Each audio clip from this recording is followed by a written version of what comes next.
आज सबसे पहले एक बार नारा लगाएंगे, भारत माता की। अरे भाई पीछे हाथ नहीं उठ रहा आप सब लोगों का। भारत माता की, भारत माता की। भारतीय जनता पार्टी जिंदाबाद, भारतीय जनता पार्टी जिंदाबाद। नरेंद्र मोदी जिंदाबाद, नरेंद्र मोदी जिंदाबाद, जिंदाबाद जिंदाबाद। चलिए बहुत बहुत धन्यवाद आप सबको। कार्यक्रम की अध्यक्षता कर रहे हैं श्री महादेव दुबे जी, और आज हम सब लोगों के बीच यहां उपस्थित मुख्य अतिथि उत्तर प्रदेश के उप मुख्यमंत्री श्री केशव प्रसाद मौर्य जी, और आपके इस लोकसभा क्षेत्र से प्रत्याशी और भारत सरकार में शिक्षा राज्य मंत्री श्रीमती अन्नपूर्णा देवी जी, श्रीमती नीरा यादव जी, श्री केदार हाजरा जी, रणधीर सिंह जी, अमित यादव जी, प्रदेश के उपाध्यक्ष और प्रभारी श्री विकास प्रीतम जी, और गांडे विधानसभा क्षेत्र से प्रत्याशी श्री दिलीप वर्मा जी। अभी वो नामांकन में ही है, थोड़ा देर हो रहा है उनको आने में। और प्रदेश के उपाध्यक्ष श्रीमती लुईस मारंडी जी, कोडरमा जिला के अध्यक्ष अनूप जोशी जी, बिरसा से विधायक अपर्णा सेन जी, पूर्व सांसद श्री रविंदर पांडे जी, पूर्व सांसद श्री घोरन राम जी, निर्भय साहबादी जी, लक्ष्मण स्वर्णकार जी, मनोज यादव जी, अल्पसंख्यक मोर्चा के अध्यक्ष अनवर हायत जी, लोक जनशक्ति पार्टी के नेता श्री राजकुमार राज जी, श्री प्रणव वर्मा जी, श्री सुरेश साव जी, और मंच पर उपस्थित एनडीए गठबंधन के तमाम नेतागण और इस सभा में उपस्थित बहनों और भाइयों, प्रेस के साथियों, मैं आप सब लोगों से, क्योंकि हम सब लोग जिनको सुनने के लिए यहां उपस्थित हुए हैं, मैं इतना ही सिर्फ आग्रह कर रहा हूं। कोडरमा लोकसभा का भी चुनाव है और कोडरमा लोकसभा क्षेत्र में ही गांडे विधानसभा का भी उपचुनाव है, और इसलिए मैं आप सब लोगों से कह रहा हूं कि इस चुनाव में, लोकसभा के चुनाव में, हमें इस लोकसभा क्षेत्र से श्रीमती अन्नपूर्णा देवी जी को फिर से हमें यहां से सांसद बनाना है, ताकि भारत सरकार में फिर से वो मंत्री बने। और साथ ही मैं आप सब लोगों से निवेदन कर रहा हूं कि गांडे विधानसभा का उपचुनाव को भी हम सबको जीतना है, क्योंकि यह उपचुनाव हमें जीतना और उसके बाद झारखंड को भी जीतना है। यही निवेदन और यही अपील करने के लिए मैं खड़ा हुआ। और मैं सिर्फ इतना ही कहूंगा कि भारतीय जनता पार्टी के नेतृत्व में, नरेंद्र मोदी जी के नेतृत्व में केंद्र में पिछले 10 वर्षों से सरकार चल रही है, और इन 10 वर्षों में गरीबों के लिए काम किया, गांवों के लिए काम किया, किसानों के लिए काम किया, मजदूरों के लिए काम किया, महिलाओं के लिए काम किया। अगर एक एक काम को गिनाने तो लंबे समय लगेगा, लेकिन इतना अब जान लीजिए, गरीबों को घर भी देने का काम किया, और घर तक ही नहीं, घर में चूल्हा हो, गैस कनेक्शन हो, और साथ साथ उनको गैस कनेक्शन, चूल्हा और घर के साथ साथ, ताकि वो कोई व्यक्ति भूखे नहीं रहे।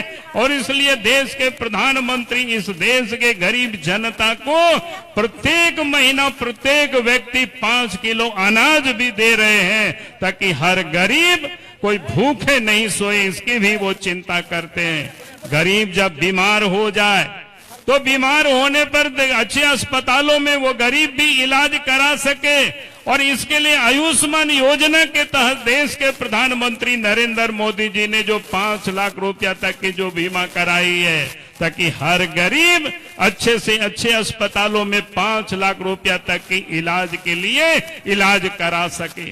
और इसीलिए मैं कहता हूं कि देश के प्रधानमंत्री नरेंद्र मोदी जी गरीबों के लिए घर की चिंता करते, घर में गैस चूल्हा की चिंता करते, खाना बने, गरीब भूखे नहीं रहे उसकी चिंता करते, गरीब जब बीमार हो तो उनकी दवा की भी चिंता करते, इलाज की भी चिंता करते। और जो प्रधानमंत्री इतनी गरीबों की चिंता करते हैं, तो वैसे प्रधानमंत्री को हमें 2024 में फिर से देश के प्रधानमंत्री बनाना, यही निवेदन और यही अपील करने के लिए खड़ा हुआ।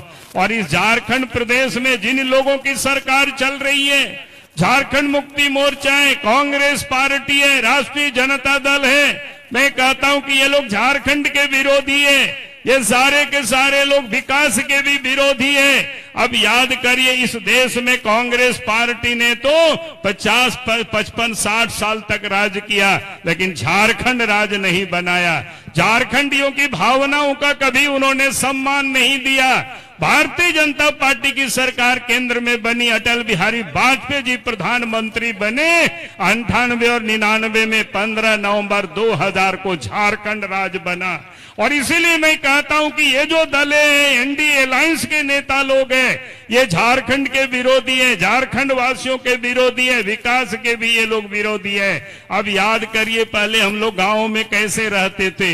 हाट बाजार जाना पैदल होता था, मेला जाना पैदल होता था, कोर्ट कचहरी जाना दूर दूर से पैदल जाना पड़ता था, यहां तक कि बच्चे भी स्कूल जाना पैदल जाना पड़ता था। और कोई पेशेंट कहीं गांव में लोग बीमार हो जाए तो वो भी अस्पताल तक नहीं पहुंच पाते थे, डॉक्टर भी गांव तक नहीं पहुंच पाते थे। कभी भी कांग्रेस पार्टी ने कभी चिंता नहीं की गांव तक भी सड़क होना चाहिए, लेकिन देश में और प्रदेश में भारतीय जनता पार्टी की सरकार बनी, गांव तक सड़कें पहुंच गई। नरेंद्र मोदी जी की सरकार बनी, प्रधानमंत्री बने, घरों तक बिजली पहुंच गई। अब तो लालटेन और करासन तेल भी लोग भूल गए। अगर देश में विकास की रोशनी को किसी ने कोई पहुंचाया है गांव घरों तक, तो देश के प्रधानमंत्री नरेंद्र मोदी जी ने किया है। और इसीलिए मैं आज आप सब लोगों से यही कह रहा हूं, जो लोग विकास के विरोधी हैं, जो लोग झारखंड के विरोधी हैं, उन लोगों को इस बार फिर से यहां से विदा करनी है। यही मैं आज आप सब लोगों से कह रहा हूं। झारखंड की जनता ने पहले ही यहां पर 12 सीटें एनडीए गठबंधन को दिया है। इस बार ये 12 नहीं 14 के 14 हमें जीतना है, और साथ ही गांडे विधानसभा की उपचुनाव को भी जीतना है। और इसलिए मैं आप सब लोगों से कह रहा हूं, इस बार आप सवेरे उठ करके, चाहे कितनों भी गर्मी क्यों ना हो, आप सवेरे उठ करके पोलिंग बूथ में पहुंचिए, पहले मतदान करिए, फिर जलपान करिए। यही मैं आज आप सब लोगों से निवेदन कर रहा हूं। और इस बार रिकॉर्ड मतों से यहां से अन्नपूर्णा देवी जी को हमें जिताना है, रिकॉर्ड मतों से यहां दिलीप वर्मा जी को गांडे विधानसभा के उपचुनाव से जिताना है। यही निवेदन और यही अपील के साथ मैं अपनी बातों को समाप्त करता हूं। बहुत बहुत धन्यवाद। जय हिंद, जय झारखंड, जोहार।